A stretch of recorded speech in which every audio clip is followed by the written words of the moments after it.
ദൈവനാമത്തിന് മഹത്വമുണ്ടാകട്ടെ. ഇന്നത്തെ പ്രഭാതത്തിലെ നമ്മുടെ ഒന്നിച്ചുള്ള ചിന്തയ്ക്കായി ലഭിച്ചിരിക്കുന്ന വേദഭാഗം വിശുദ്ധ മത്തായി എഴുതിയ സുവിശേഷം 16-ാം അധ്യായം 24-ാം വാക്യം. പിന്നെ യേശു ശിഷ്യന്മാരോട്, ഒരുവൻ എന്നെ അനുഗമിപ്പാൻ ഇച്ഛിച്ചാൽ തന്നെത്താൻ ത്യജിച്ച് തൻ്റെ ക്രൂശ് എടുത്ത് എന്നെ അനുഗമിക്കട്ടെ. റേമൺ ലെൺ എന്ന സ്പാനിഷ് മിഷണറി വളരെ ഏറെ സമയം പ്രാർത്ഥനാനിരതനായിരിക്കുക പതിവാണ്. ഒരിക്കൽ തൻ്റെ മുറിയിൽ പ്രാർത്ഥിക്കുമ്പോൾ അദ്ദേഹത്തിനൊരു ദർശനമുണ്ടായി. ഒരു മരക്കുരിശുമായി യേശു അദ്ദേഹത്തിൻ്റെ മുമ്പിലെത്തി. പതിഞ്ഞ ശബ്ദത്തിൽ യേശു പറഞ്ഞു, നീ എനിക്ക് വേണ്ടി ഇത് വഹിക്കണം. ഒട്ടും താല്പര്യമില്ലാതെ റേമൺ ലെൺ ആ മരക്കുരിശ് തട്ടിമാറ്റി. ആരാണ് ജീവിതത്തിൽ കുരിശ് ചുമക്കുവാൻ താല്പര്യപ്പെടുക? ആർക്കാണ് അതിന് താല്പര്യം? ഈ ചിന്തയാണ് അദ്ദേഹത്തെ ഭരിച്ചത്. റേമൺ ലെണിൻ്റെ പ്രവൃത്തി തികച്ചും പെട്ടെന്നായിരുന്നു.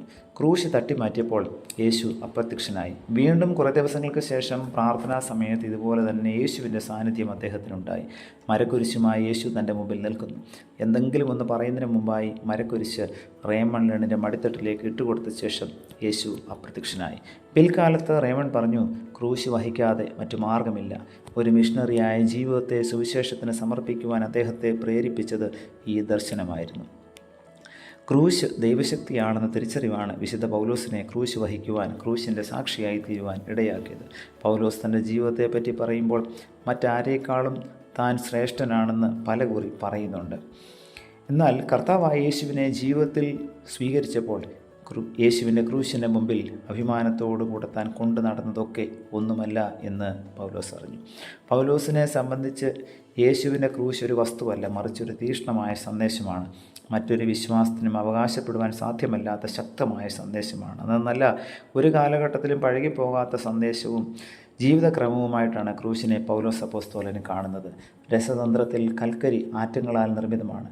വലിയ വില കൽപ്പിക്കാത്ത കാർബൺ തന്മാത്രകളാണ് ഇവയിലുള്ളത്. എന്നാൽ വജ്രം കാർബൺ ആറ്റങ്ങളാൽ നിർമ്മിതമാണെങ്കിലും കൽക്കരിയേക്കാൾ എത്രയോ മടങ്ങ് വിലയുള്ളതാണ്. അടിസ്ഥാനപരമായി ഇവ രണ്ടും കാർബൺ തന്മാത്രകളാണ്. എന്നാൽ അവയിലെ രാസഘടനയ്ക്ക് മാറ്റമുണ്ട്. ഈ വ്യത്യസ്തതകളാണ് വജ്രത്തിന് മൂല്യം നൽകുന്നത്. ക്രൂശ് അടിസ്ഥാനപരമായി കാൽവറിയിൽ നാട്ടപ്പെട്ട ഒരു മരത്തടിയാണ്. മരം കൊണ്ടും വളരെ പരുക്കനായി നിർമ്മിക്കപ്പെട്ട കുരിശ് ഒരു കുറ്റവാളിക്ക് നൽകുന്ന ഏറ്റവും ഹീനമായ ഒരു വധത്തെയാണ് ക്രൂശിനെ അക്കാലഘട്ടത്തിലെ ലോകം വീക്ഷിച്ചത്. എന്നാൽ ക്രൂശ് ദൈവശക്തിയാണെന്നും ക്രൂശ് രക്ഷയുടെ അടയാളമാണെന്നും തിരിച്ചറിയുന്ന വ്യക്തിക്ക് ക്രൂശ് വെറും ഒരു മരക്കുരിശല്ല, അത് ദൈവിക പദ്ധതിയുടെ ഭാഗമാണ്.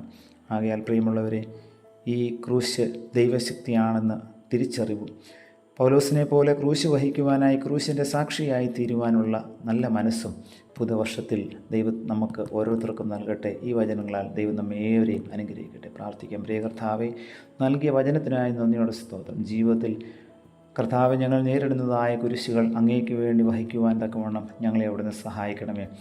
പിറുപിറുപ്പോടോ കൈപ്പോടുകൂടെ ഒരിക്കലും ദൈവമേ അവിടുന്ന് ഞങ്ങളെ ഏൽപ്പിച്ചിരിക്കുന്നതായ കുരിശുകൾ വഹിക്കുവാൻ ഞങ്ങളെ ഇടയാക്കരുതേ. സന്തോഷത്തോടുകൂടെ കർത്താവെ, അവിടുന്ന് ഞങ്ങൾക്ക് വേണ്ടി കാൽവരി ക്രൂശിൽ കാണിച്ചു തന്നതായിട്ടുള്ള ആ ക്രൂശ് വഹിപ്പാൻ തക്കവണ്ണം ഞങ്ങളെ അവിടുന്ന് സഹായിക്കണമേ എന്ന് പ്രാർത്ഥിക്കുന്നു. ക്രൂശിൻ്റെ മഹത്വം ഈ പ്രഭാതത്തിൽ ഞങ്ങളെ മനസ്സിലാക്കി തന്നതിനായി സ്തോത്രം. പുത്രൻ്റെ നാമത്തിൽ പ്രാർത്ഥന കേൾക്കണം പിതാവേ. ആമേൻ.